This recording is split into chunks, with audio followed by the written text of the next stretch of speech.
Hi, amigos. My name is Silvia Manuela, and I am a proud Portuguese American, child of immigrants, and the host of this podcast, the New Friends Podcast. If this is your first time listening, this is where I share my love for all things Portuguese. My life stories, the good, the bad, and the ugly, traveling to community events, and reconnecting with my roots, including singing with Conjunto Zodiac after 10 years of not singing on stage. I'll take you behind the scenes as I meet amazing people, fado singers, comedians, restaurant owners, and creators who are thriving to keep our culture alive. If you've ever debated whose pastéis nata are better or ended your night with a 45-minute Portuguese goodbye, this podcast is for you.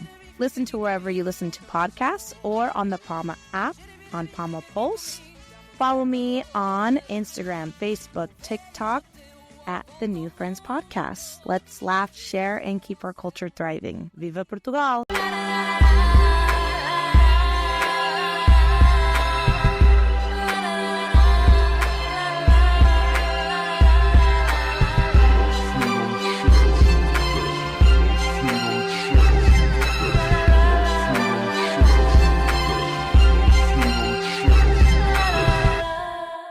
Welcome to the New Friends Podcast. Thank you so much. Straight from New York. So we have a little bit of a ma'am. time difference here. It's 10 o'clock for him, 7 o'clock my time. Yep. Thank you for making that work.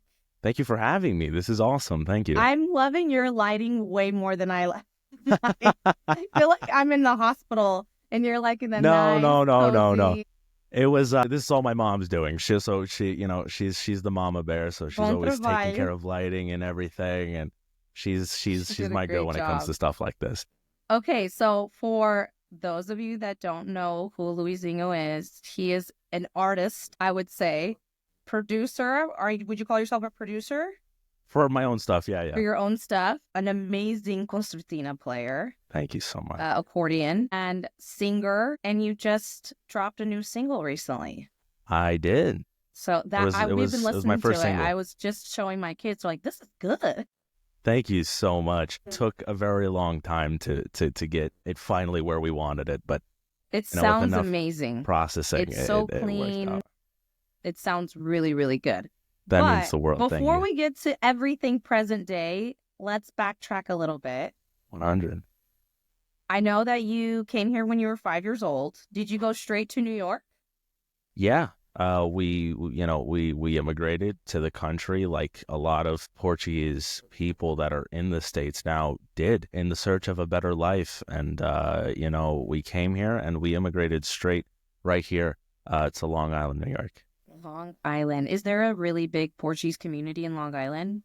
There is. We have a very big Portuguese community, nothing compared to Jersey. New Jersey's the place. You get to communities like Elizabeth and Newark, and it's absolutely incredible to see how many, not just young people, but every single age that there is. Everybody just lives it. And I say this a lot. I feel like immigrants in the States that are Portuguese feel and live our Portuguese traditions much more than sometimes even Portugal, because we miss it a little more. I know. It's like, I always say, like, when our family comes here to visit, that, like, saudade of the food, like, yes, add 20 million to that. That's what we're always feeling for, like, our everything's culture different here. Even for me as child of immigrants, like, look at me doing what I'm doing right now. Everything I do is all about being Portuguese. So it's so crazy that even how strong it is gets passed down, like that orgulho that we have for 110%. The Portuguese call it Portulidade. Mm-hmm. It's a word that I love. It's one of my favorite words. And like I said, it's just incredible. And not even little kids that were born here, and they're dancing in ranchos, and they're involved in it, and that's everything I could ever hope for. Did you come awesome. Here? Are you an only child? No, I have a sister. She's 10 years older than I am. Okay, older. So yes. You guys all came here to start a new life. Do you remember that? Very vaguely. I remember some things of Portugal, very specific moments, but, I do remember kind of coming to the States, and, it was a very cool experience. Obviously, I was 5. I was stoked to be on a plane. Yeah. we came here and immediately I went to school and everything. And it was just like this, not a culture shock, but it was totally different. I remember I used to forget that I was in the United States. And my first words to my teacher were, "Qual é o teu clube de futebol preferido?" It's very important. Right. That was my main worry, just to see if we were going to get along. And Yeah. I only remembered I was in the States when she turned around and said, "What?" And I was like, okay, I got it now. Yeah, it is a remember. culture shock. That's exactly what it is. It takes getting used to. So in your community, is there like little parts where you feel like you can feel like you're in Europe, like the cafes and like that? Here we have this road where the Portuguese club is, and this whole road, you go down it, and it's got Portuguese restaurants, obviously the club, which is almost the centerpiece of it. And then you have a bunch of restaurants. You have Portuguese markets that sell goods that aren't sold in other stores. You guys have a Seabras, don't you? It's not a Seabras, believe it or not. Seabras is more towards, New Jersey and stuff like that. They have a lot of Seabras stuff. For us, it's just this very local, literally, it's got a sign saying Portuguese Market. That's the name of it. And perfect. You go there, and it's got the goodies, and we love it. Yeah, that's amazing. I love that. It's our go-to. I go and travel, and I go and visit all the bakeries. Hey, that's the best thing. Gotta feed our we people, have two. Man. These small businesses out here, 100%. We have to keep visiting and telling people about them and stuff. We got to keep them alive. 110%. Okay, so let's get into the music, because that's your whole life. And I have to admit, I have been seeing your videos for years now. Oh, wow. And I feel like you would pop up with David DeMello in like a restaurant, or like it felt like after a gig or something, when you guys go eat or something. And then you would be playing, and I'm like, who is this kid? Like, he's so good. He's so talented. And I love seeing like kids speak Portuguese and like speak it. I'm like, oh my God, it's so cute. Thank you. And you're younger than me. So I was like, oh, this kid playing concertina singing like this. It's so impressive. So thank you. I would enjoy so much. And then I know that Kevin Camara, who is a very good friend of mine. And love him.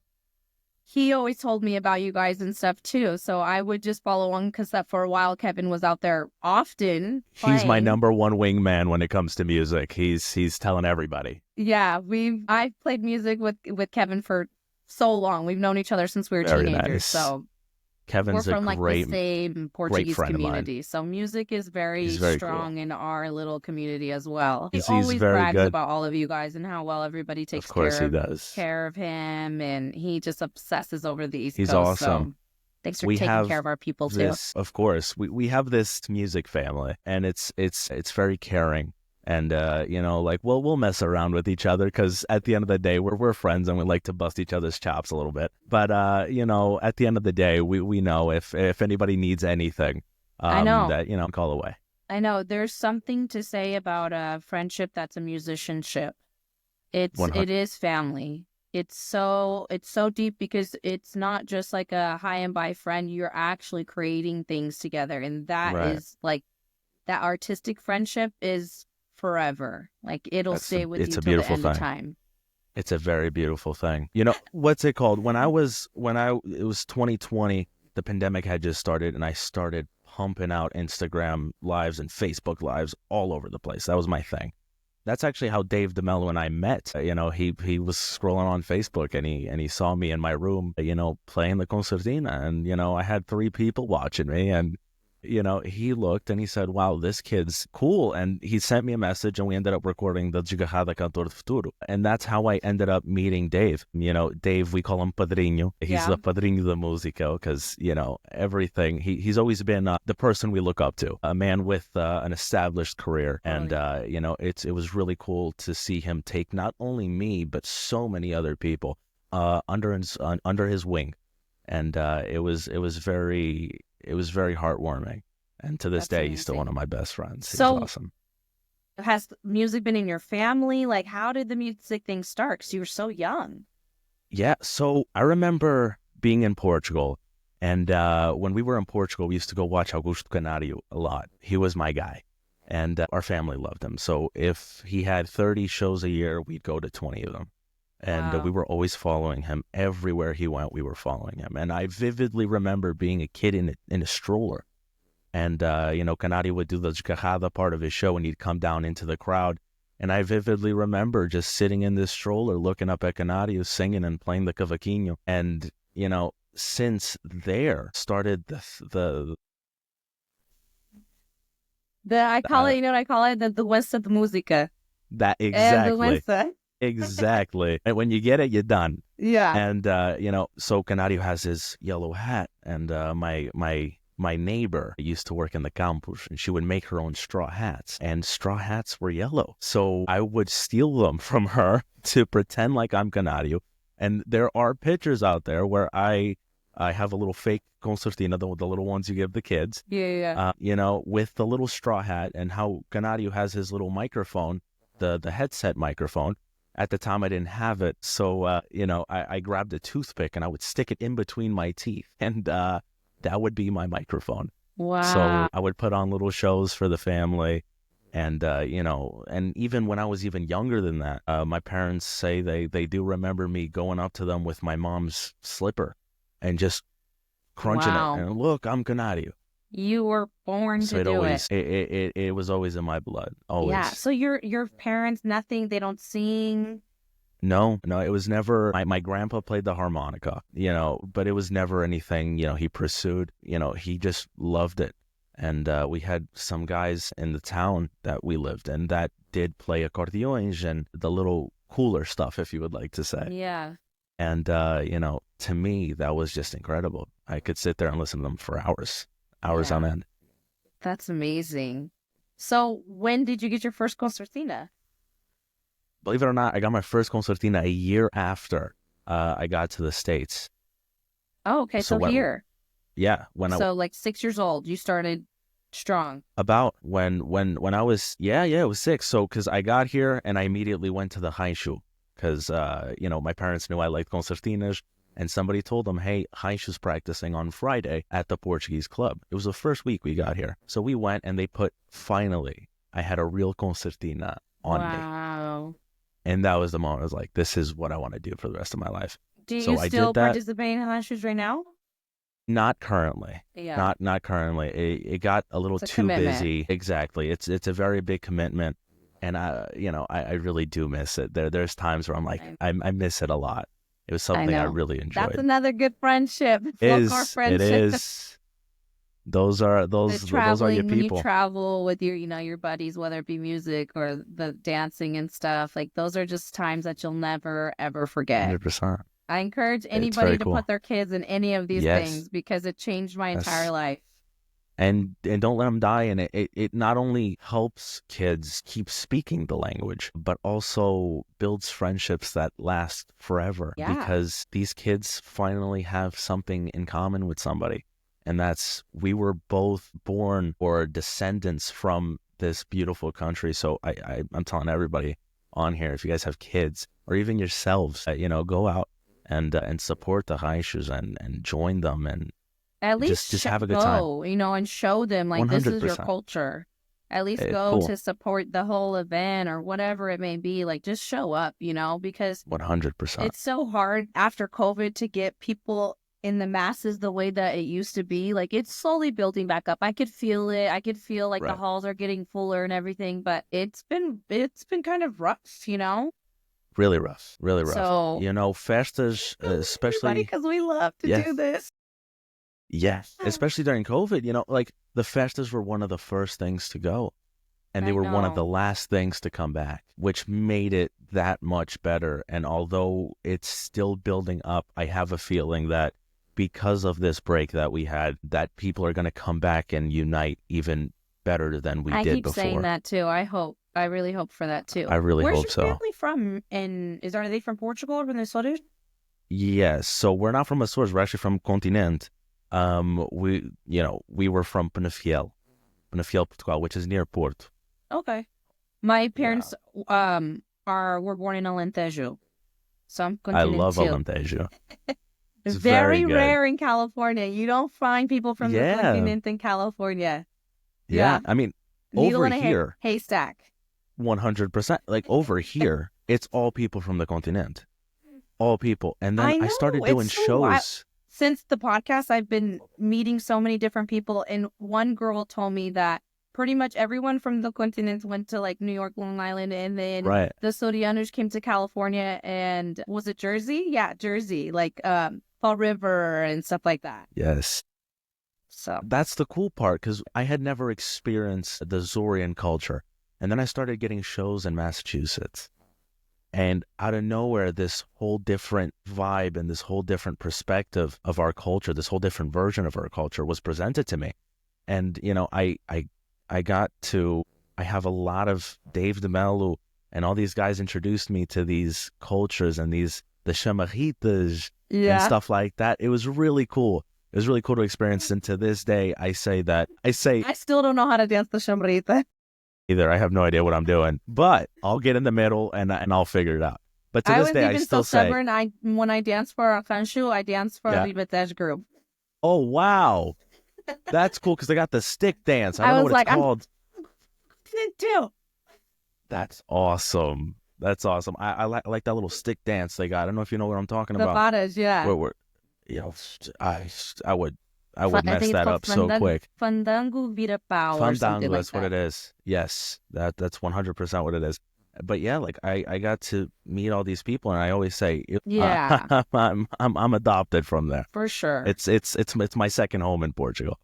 We all have the same blood on our veins. We're all crazy Portuguese people. Well, 100%.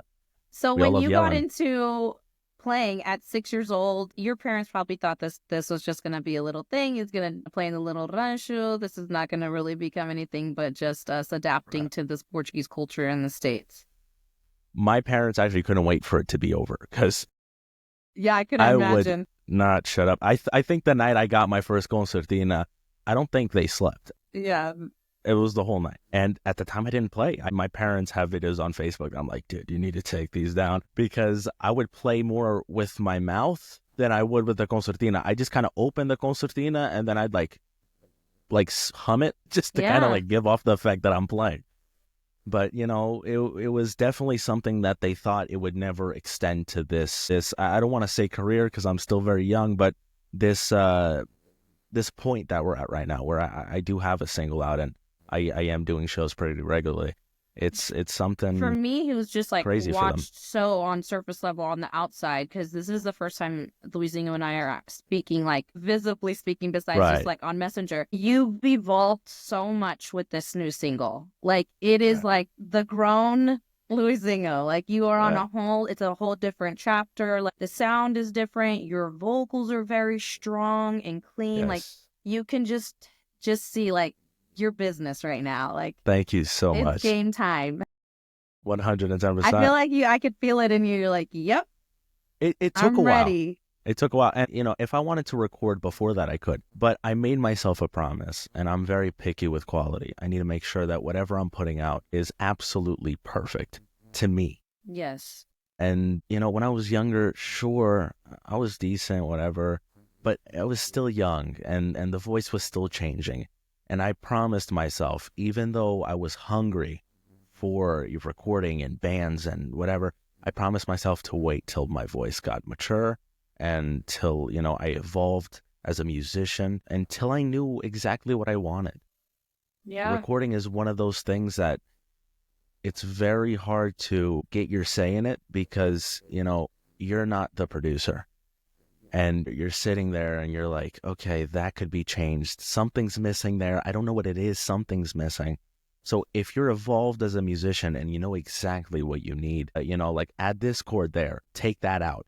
You know exactly what you want to get the sound that you prefer. You know, that right there means the world. Means the world when you're in the recording process.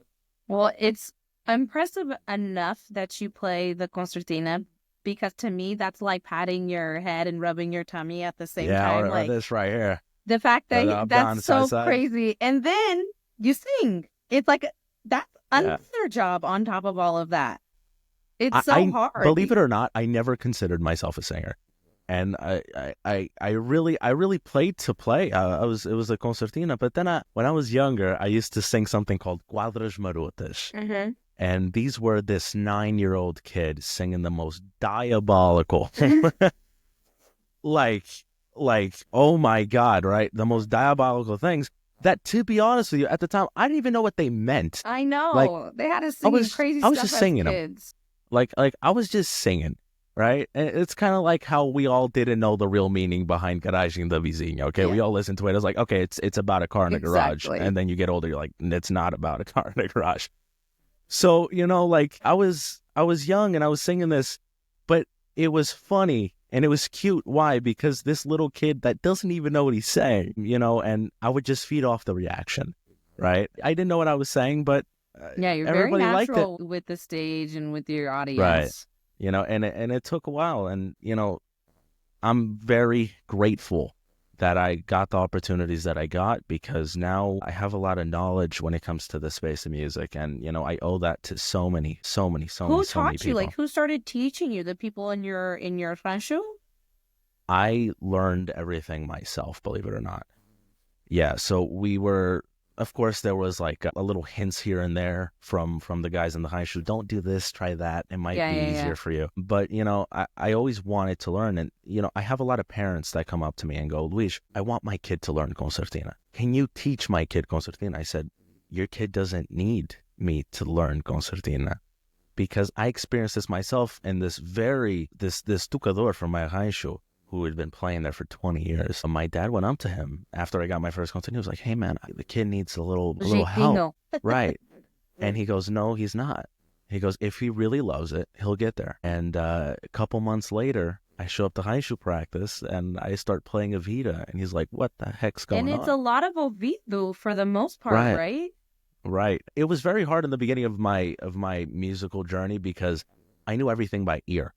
So if you were to tell me, like, play a C note, right? If I was like, if you would come up to me like, hey, play something in C, I'm like, what's that? What is that? I'm like, I just know how to play, like, here is that C? Yeah. So, like, that was tough in the beginning, and then you start learning a little more. But everything was from ouvido, and you'd sit there and you learn Canario songs, and you just sit down and play it over and over and over and over and over again. I'm sure you became the life of the party at Emily's family party, and they're like, don't forget your harness. I definitely did. It got to the point where I was like, oh, I forgot it. I know. And I'm like, it's a lot to be the entertainer of the family. Oh my God. I used to message my cousin, do not forget your guitar. Yes. It's always that. It's always that. But it's cool. Those are the memories we cherish as we get older. So as you developed in the rancho and you started getting a little bit stronger as a player, were you approached by anyone to kind of come on stage at one point and kind of start, like, how did it become where you're just like, you're pretty much this one-man band in a way, Right, yeah. You hold the whole shows by yourself, right? Yeah. Actually, this year, we're going to start doing a three-piece, which is huge. It gives me company on stage. Three-piece which is nice. Band, or three-piece all of you guys with the concertinas? No, so I'm going to have a concertina player with me. So he's going to kind of help me out and whatever. It's just going to fill it in a little more. And then I'm going to start having a local girl from here doing backup vocals and cool. and being my little dance partner once in a while. Yeah, you guys love those dancers. Oh, come on. We have to. That's such an East Coast thing. It's part of it. You need it. That's so funny. It's always been my dream. Okay, so we're doing it. We're doing it because Canario always had those two girls on each side, and like once in a while, like he'd crack his little stupid joke or whatever, and I was like, "That's what I want. That's what I want." Oh, I love that for you. That's so exciting. But when I first started, I got approached by the Festa dos Beirões in Ludlow, Massachusetts. I've never heard of that. Yeah, so that's a big festa they do over there. And the Festa dos Beirões goes, "Hey, you're funny, man." He goes, "If you want to come," he goes, "come here, play a couple songs. We'll give you $100." And like I was $800 was like $1 million to me. I was like, "This is sick." How many toys I could buy with that? I was like, "This is great." So we went, and I got up there and I sang my little not rhyming desgarrada, and then I did the quadras marotas, and because that was my thing back in the day. And then one thing led to another, and then I started getting calls to open up for Zé Maros. and then started getting calls to, hey, I need an opener here. And then I started getting calls, hey, we want you to headline. And, one thing led to another. And, now I can fully take the stage for an hour and a half. You're and insane, bro. Like, honestly, keep it. On a really serious note, it is so entertaining watching you. Thank you so much. I pulled up a video for my husband to see. This was already weeks ago. I was like, look at this shit. By himself, Thank you and so the much. dance floor's full. Yeah, I mean, easy to do. It's not. I've always had this thing where a lot of artists get up there and they're la la la la la la.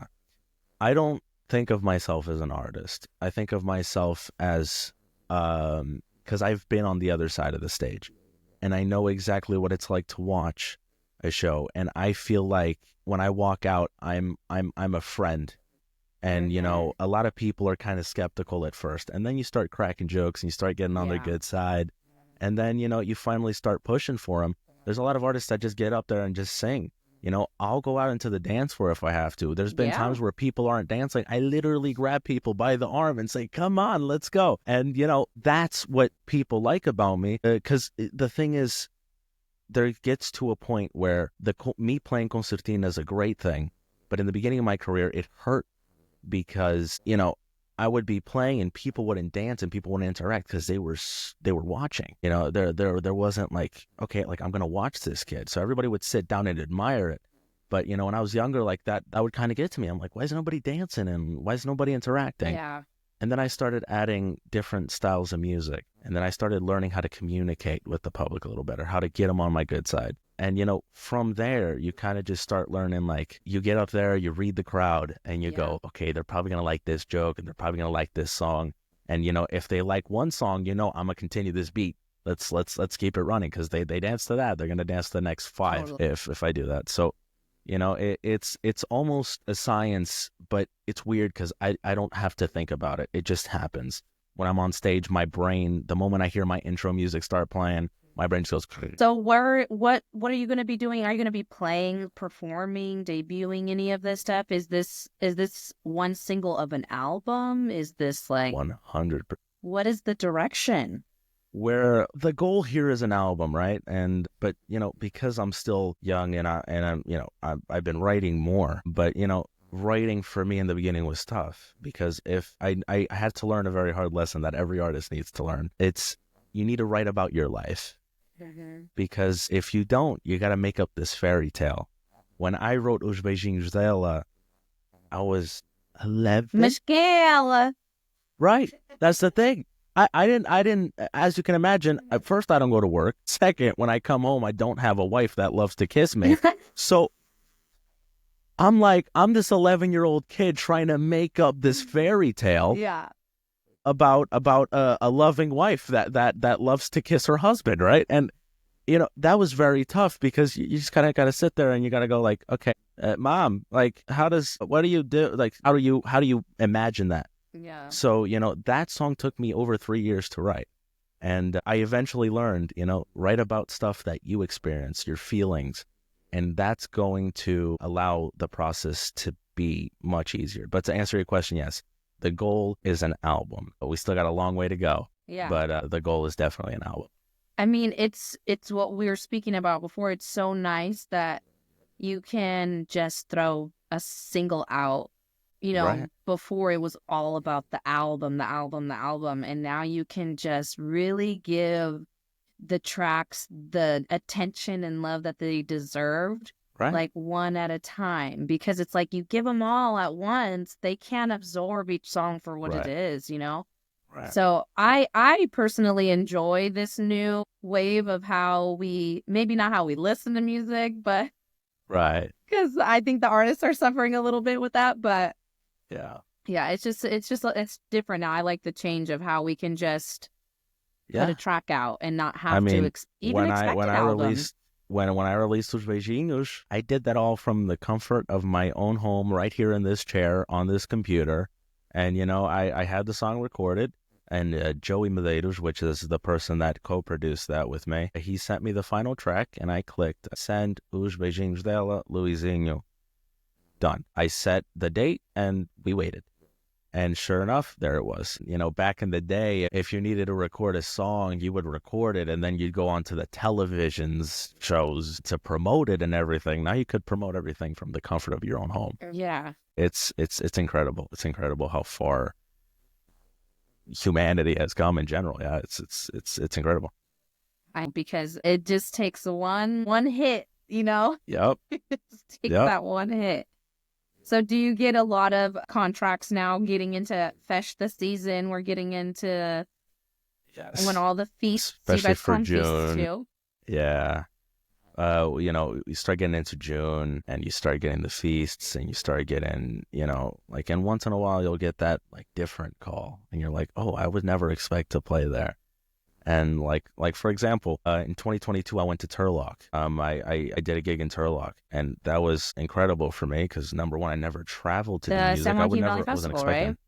Right, correct. Again, Dave DeMello took me under his wing, and we kind of went. And he talked me through it, and he's like, okay, this is a bigger crowd. Bigger crowds are different, and whatever. We had this experience, and it helped me out in my career too because it was such a big shock.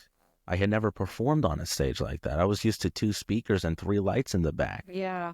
This was a full production. And that helped me out a lot because I used to be very nervous.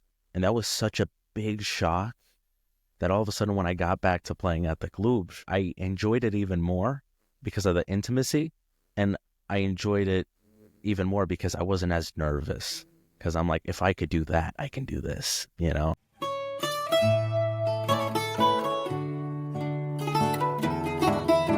Discover Slow to Vie Distillery. Nestled in the heart of the Central Coast, we bring you small batch spirits made with passion, precision, and a touch of California sunshine. From our award-winning handcrafted gin and vodka, every sip tells a story. Whether you're stocking your home bar or looking for the perfect gift, Slow to Vie Distillery has you covered. Here in California, Slow to Vie honors their Portuguese heritage and traditions by crafting their own take on aguardiente, blending Portuguese authenticity with the spirit of the Central Coast. With aguardiente, the traditional Portuguese brandy, distilled from the finest grapes, aguardiente is more than just a drink. It's a celebration of heritage. Whether sipped neat, mixed into a cocktail, or paired with desserts, it brings a taste of Portugal to any occasion. So next time you raise a glass, make it a toast to Portugal. Visit us at 200 South 4th Grover Beach to taste the difference for yourself or shop online at slowtovie.com.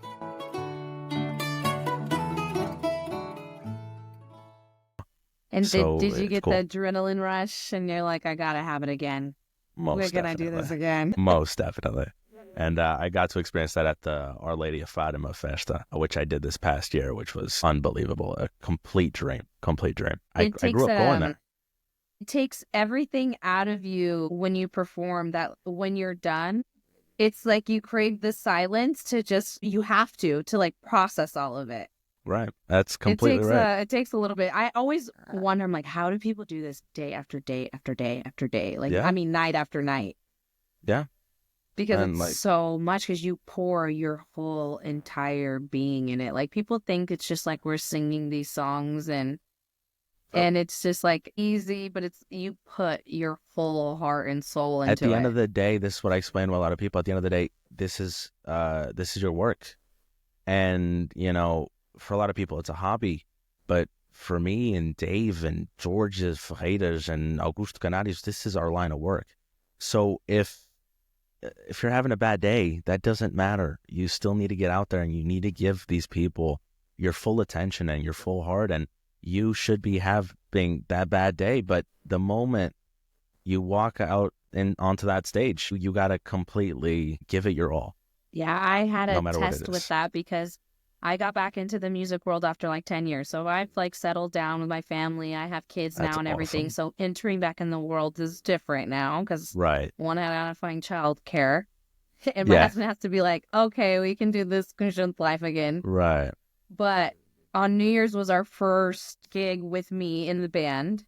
That's a big gig. And my kids came for the first time to see me sing. Oh, that's so awesome. And there was, at the last set, my son was so tired.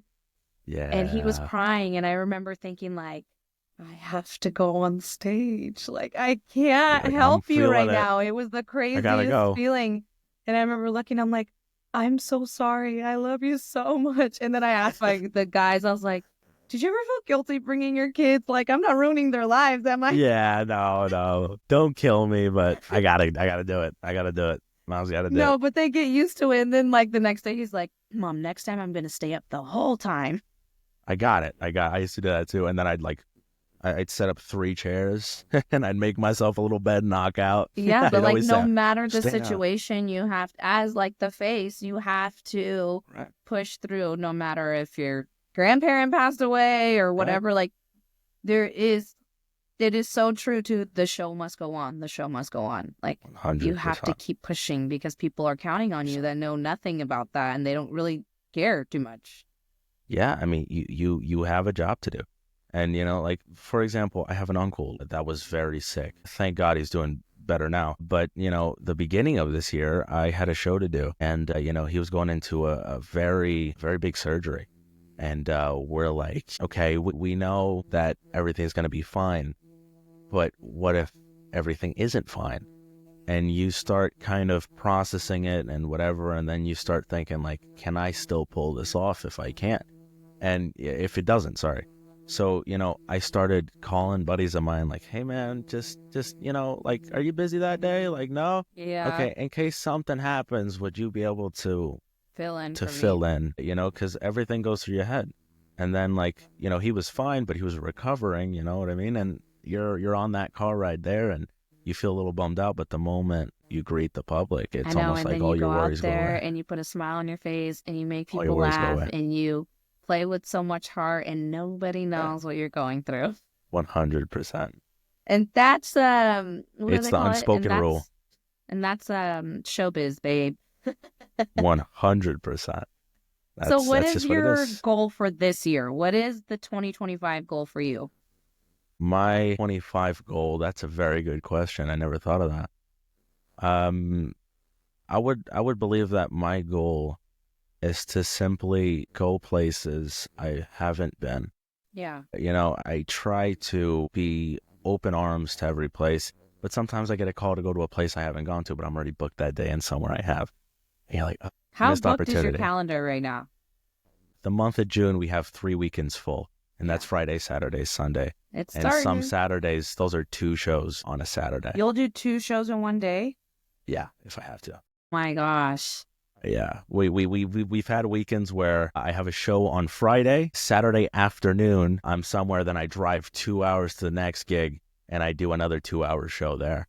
And then on Sunday, there's another one. And then you got a 4-hour car ride home. Yeah, it's a lot. You're on tour. God bless my father. That's all I have to say. Do your parents support you a lot? I don't know how they haven't gotten tired of it yet. It's incredible to me because, my dad's my right-hand man when it comes to traveling. My mom, she's the mama bear. Like I said, all this is her. And, she takes care of the clothing and she's super cool with that.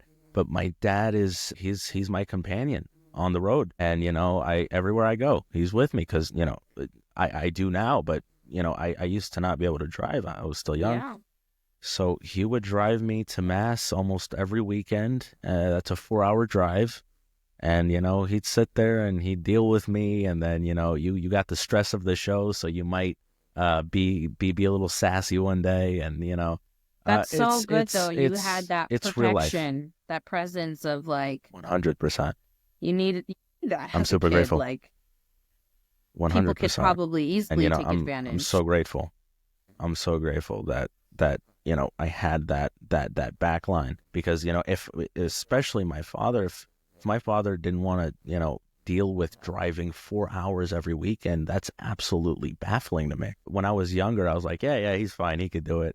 But as I'm getting older, I'm like, that's no joke. You're driving 4 hours every weekend, there and back, sometimes even more. He's just as tired as I am, and he makes nothing out of it.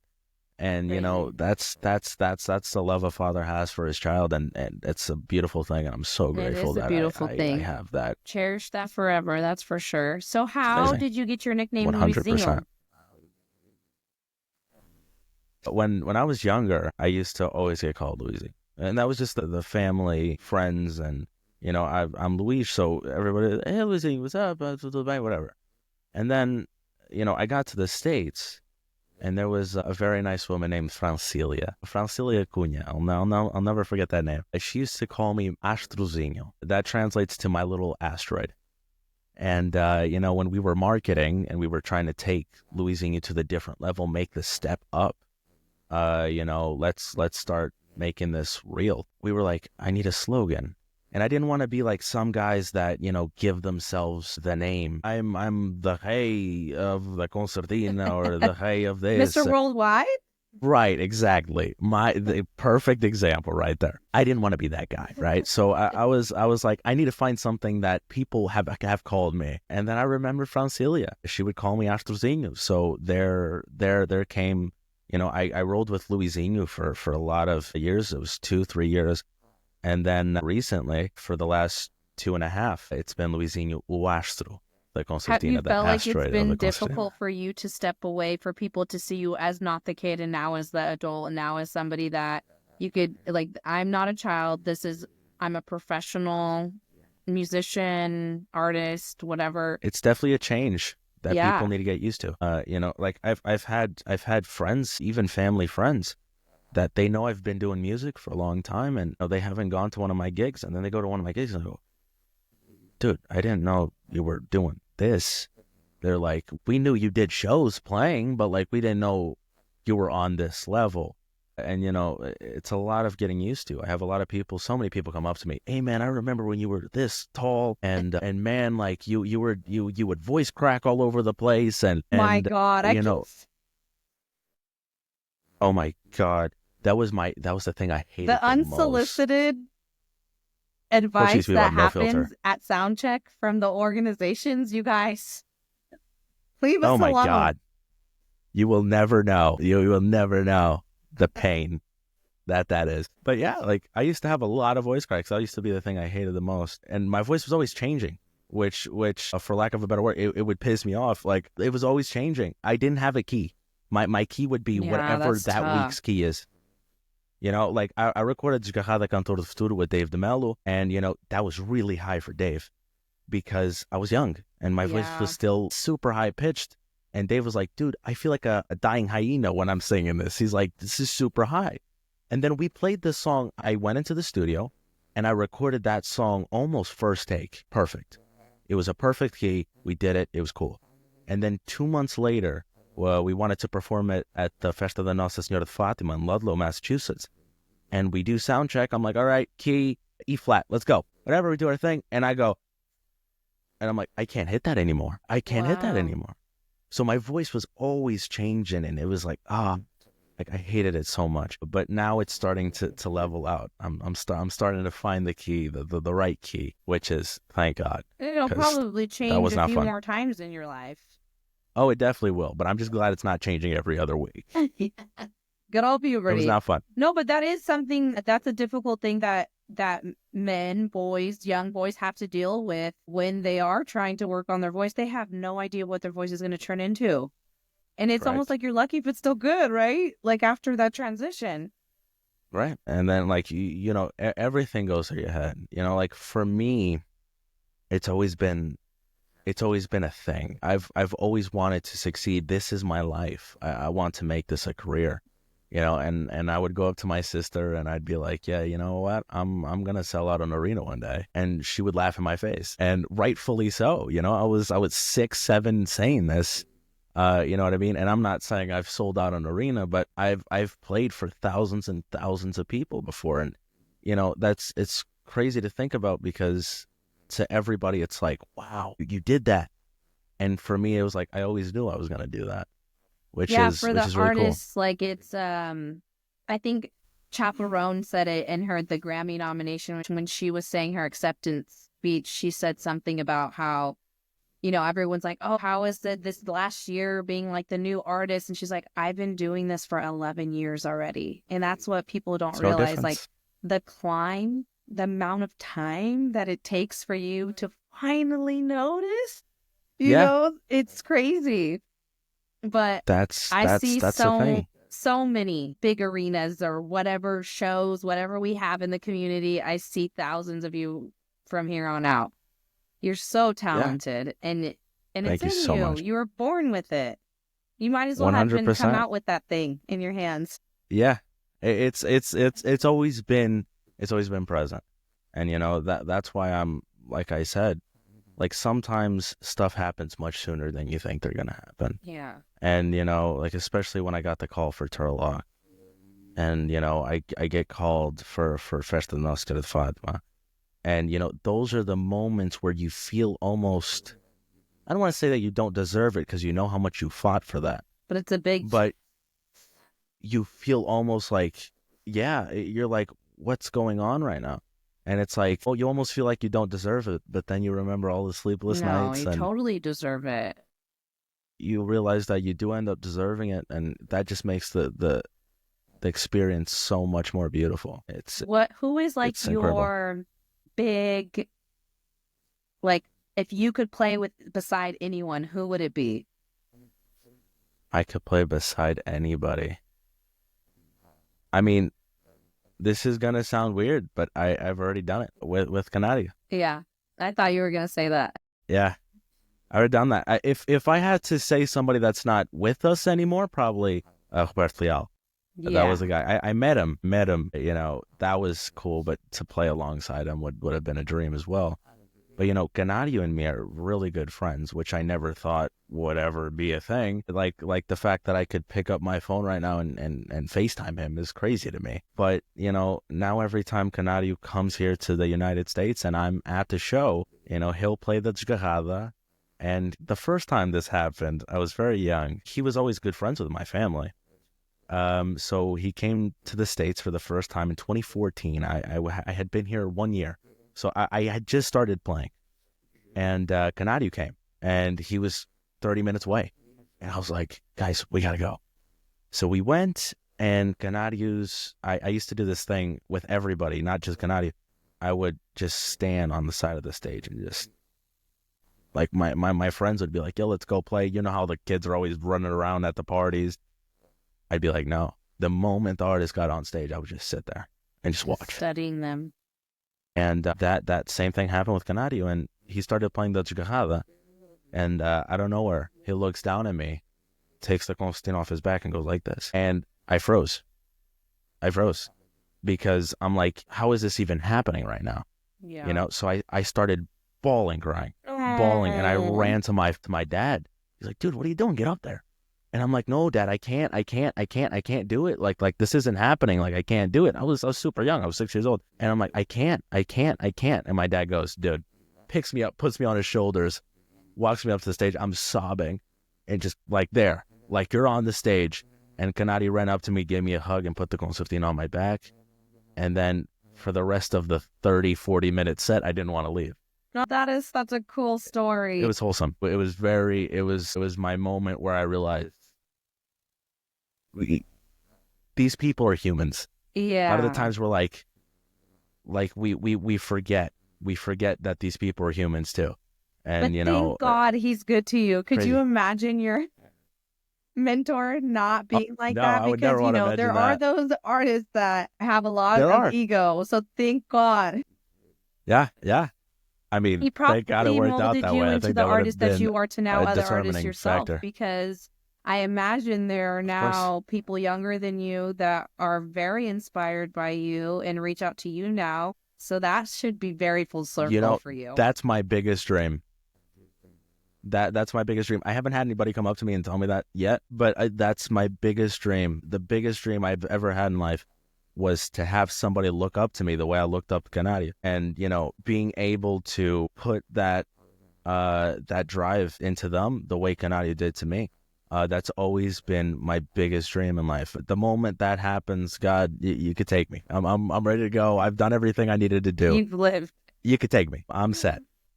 I'll stick around if I can, but if you need to take me, take me. Yeah, I'm set. I'm set. I'm good. So you have your next shows are in June. That's that's the most yes. The most recent show that's coming up right now. Correct. June. Well, no, I actually have a couple in March. Oh, nice. So we'll have to I post some of those once they come up I too. have 2 in March. That'd be awesome. Thank you. Yeah, your photo shoot looks Yeah, we amazing got one with for Hugo. the single and everything. I'm so proud of you. I Yes. feel like Yes. I'm totally a fan of Thank you yours. so I much. get so excited when you have your Means the posts world. and everything because it's just true, genuine, authentic person and talent, man. Like, Thank you I'm so so much. happy for you, I and really I'm appreciate that. excited to see you grow and push forward through this like next phase. And I totally feel that from you. Like, you're just a new, fresh That means the Luizinho world. now. You've learned a lot. Yeah. You've been through a lot. You played enough for It's free. cool. Yes, a lot. I still do sometimes. Hey, you gotta help the You know, community that out it's, sometimes. and then you always have, Joe Schmo, like, hey, pa, we're having trouble with the committee and tal. And I'm like, all right, that's fine. And I'll I know, take care because of it. sometimes it's like, I'll just practice there. Yeah, it's just what it is. I'm like, I have this one rule, right? As long as I'm not losing money, I don't have to gain money. But as long as I'm not, putting money into it, if I can offer that service to somebody who really needs it, I will. But yeah, so right now in March, I have one at Amigos da Terceira, and then the next day I'm with Hugo, to which I think you've had on the podcast as well. Yes, I love him. Right? He's doing his new comedy special. Yeah. So we're gonna go there and we're gonna open up the show for him. So that's gonna I be a love really that. cool night. That's awesome. I'm loving this new generation. Everyone collaborating, everybody doing things with one another. It just makes it so fun. That's how we're gonna build this community back up, because in California, majority of the not millennials, but like Gen Z, they don't speak Portuguese anymore. They're not as Portuguese as us, the last ones that have immigrant parents. So if we don't do something, like, it will die over here. And we have so many Portuguese people here. It should not. And the generations are super different. I'm sure your parents were this way. My parents were this way too, but it's not as common on kids as like my age. Like, if I was at home, you speak in Portuguese.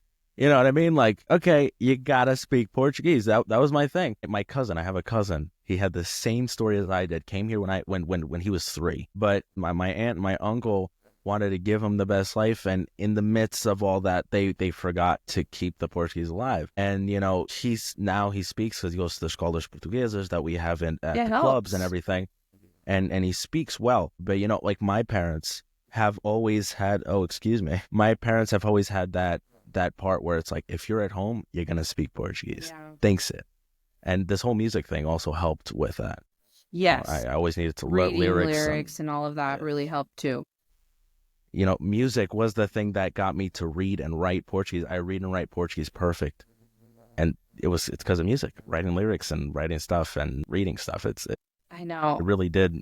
It was you're so school. Blessed for that, honestly, because I could read and write in Portuguese too, but not many people can. And I got lucky because my parents put us in Portuguese school and all that. And then I sang and read lyrics and that. I think it's like 12 where you kind of rebel against your culture a little bit. Yeah. And so that's when my parents would be like, don't say it like that. Yeah. And I'd be like, yeah, they laugh at you. And I'm like, come on. Yeah. Nope. And so when that happened, like, I lost it a little bit, and then I started getting more into like Portuguese things and the rancho and stuff, and it comes back quick because it's muscle memory. You'll never forget it if you've known it for that long. But the rhythm of speaking, and because for me, I think in English. Right. A lot of people have told me that. Yes. I think in English, so I could say it, and if I mess up, I hear it and I feel it. But I have to like, hold on. I heard that. I felt that. Wait a second. No, sorry. I said it like this. I'm going to say it like that. That's cool that though. Yeah. That it is what it is. I've had a lot of people tell me that. Like, I think in English and I got to translate what I'm thinking into Portuguese. That's which is a cool thing to think about. I've always just spoke Portuguese. That was always my first language. Yeah. I think it's that's cool to hear a lot that of us children of immigrants that came here. We all spoke Portuguese first, and then we would go into school, and then all our parents got scared and started trying to push English. Right. Because we were going to fail or whatever it was. So a lot of the kids here understand every little thing in Portuguese, but they can't speak it. But they can't speak it. because os pais falam com eles em português and then the resposta is in English. So it's like, Right. that's how a lot of the story, they can understand everything, but like Right. to talk, it just doesn't come out. Yeah, I mean, like Hugo uses that a lot in his comedy acts. Also, shout out to Hugo. I love him so much. He's such a great friend of mine. Such a good guy. He's such a great dude. Yeah. And, he uses that as part of his comedy. Same way the Portuguese kids use that in their shows. It's not mocking, but it's that funny aspect of Portuguese life that all of us have experienced before. That's the cool thing. And that's why they're successful in what they do, because they were able to recognize this is something we all go through. This isn't something the cleaning the house on Saturday morning. We've all experienced that. And, it takes a smart mind to pick up on that's a common thing. So it's cool that they're able to, use that as gas for the comedy acts. It's incredible. I know. It's really cool. We just had a comedy show over here with all the women, and I saw it that. was so nice to hear the girl side of it. I'm like, we struggle a lot. Yes. Being a Portuguese daughter, okay? I can imagine. So it was cool to hear that side of it as well, too. We're all out here struggling. Like I said, I love looking at new perspectives and everything. And even if you're not a woman, you can, maybe you have a sister and you've heard your dad drop those lines on your sister. You're like, oh, okay, that's where that comes from. It's comedy is this really cool way of that. And it's a really cool way of getting, even the younger audience to kind of start liking their culture a little more. Yeah. Like, okay, this is funny. This is something that's interesting. Well, I'm sure you're used to doing your interviews in Portuguese, right? I am, yeah. Yeah. Yeah. So that's kind of where I'm trying to bridge the gap, like having something for people to learn about our Portuguese culture without having to know the language. Right. To still enjoy the music, still enjoy the food, still enjoy the events. Bring your white friends, bring your Asian friends, bring whoever you want. Yeah. And enjoy our culture and not feel left out, because a lot of the kids, I feel like they need a place. They have to be in a rancho or philharmonica or sing fados or whatever it may be. But you really don't have to if you don't want to. You can just come and enjoy it. Yeah. And so if we have like somewhere bridging the gap where some people are telling you who they are in English rather than like, what are they saying? What are they saying? What are they saying? Yeah, that's cool. It's that convenience, right? Like, touching up on what you said, in my high school, we used to have a guy there named Kenny, and he was brought to the high school from one of the director's sons, I believe, and he was completely American, and he fell in love with it. And when I tell you, this guy would dance perfect Portuguese folklore. Like this guy was one of our best dancers, and he would live it, he'd breathe it, and he was completely American. Like if you, like a lot of like people like start understanding what you mean or like what you're saying. This kid understood nothing. Like you'd speak to him in Portuguese, he'd be like, what? And sometimes when they're like directing the dances, the director like wouldn't know how to speak English, so he'd have to like show him and like move him around like a puppet. Well, we need a guy dancer, so we're gonna deal with it. But he got it, and it was super cool to see that somebody that wasn't even born in this culture or whatever can also love our beautiful culture and our beautiful traditions. I've been noticing a lot of the philharmonicas have been bringing in their like high school band members and stuff. It's like, do it, yeah, why not? It's incredible. There's a lot of bands out there now that have American or Asian or Hispanic players, and I had a buddy of mine from Banda Edge. I don't know if you know them. They're from Massachusetts as well. Also, a big shout out to Tony Henriques, which is the guy that ran the band. Dave DeMello's my padrinho de música, but Tony's my dad de música. Oh, he was the first guy to believe in me and say that this kid's got something. So I love him so much. So Tony, shout out to you. But they had a guitar player who was fully American. And he would, don't get me wrong, like he would play the violins and the milhões and everything. They learned to love it. They learned to love it. And then at the end of the night, he would shred. And like, yeah, we like this. It was cool. It was cool to see those two bridges unite. It was beautiful. That's what it's all really about. Cool. And look at us on the separate coasts. Yeah. Uniting. I'm so proud 100%. Of you, and I'm happy to be able to call you my amigo now. 100%. And I hope that we can get you in California. That's the goal. I was about to say that. Yeah, that is the main goal. I've already been putting it in people's ears. I'm like, we got to get this guy here. So that'll be the next goal. And, I'll be blowing it up. And I'm always here to support you in everything that you do. Thank you so much. Like, total fan of yours. So keep going. I only see good things coming your way. Thank you so much. And right now, I just want to give a huge shout out to you and to Palma, as I hear you say it. Yeah, I want to make sure I got Palma. Okay, I wanted. Yeah. I thought you guys would like sound out the letters. Like I'm about to sound stupid. He's from Jersey, so he says it so aggressively. I started with Palma, I was calling it Palma because I don't know how I was pronouncing it. And he's like, Palma. I'm like, okay, Boston, relax. I'm like, dude, I don't know. But yeah, I want to thank you guys for everything because, releasing your first single can be very nerve-wracking because you don't know how the public's going to react. And you think the song's good, but you don't know if everybody's going to agree with it. And, the overwhelming amount of love, the overwhelming amount of publicity you guys did. And I just felt like I was getting a big hug all the way from the West Coast. So I want to thank you guys from the bottom of my heart. Of course. That means the absolute world to me. Luizinho Zella is on Palma Pulse. It is playing regularly throughout, and that's the Palma radio station for the heartbeat of our community. So all of our Luso musicians that are out there making music, whether it's Portuguese or not, it's on there as well.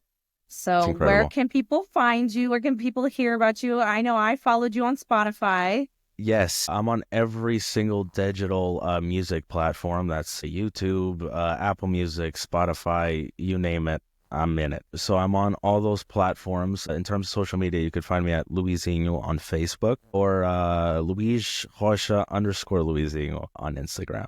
And those are my two main things I post. So if you want to keep up with it, that's where you'd find me. Yes, I encourage everyone to follow Luizinho and start enjoying his path into stardom.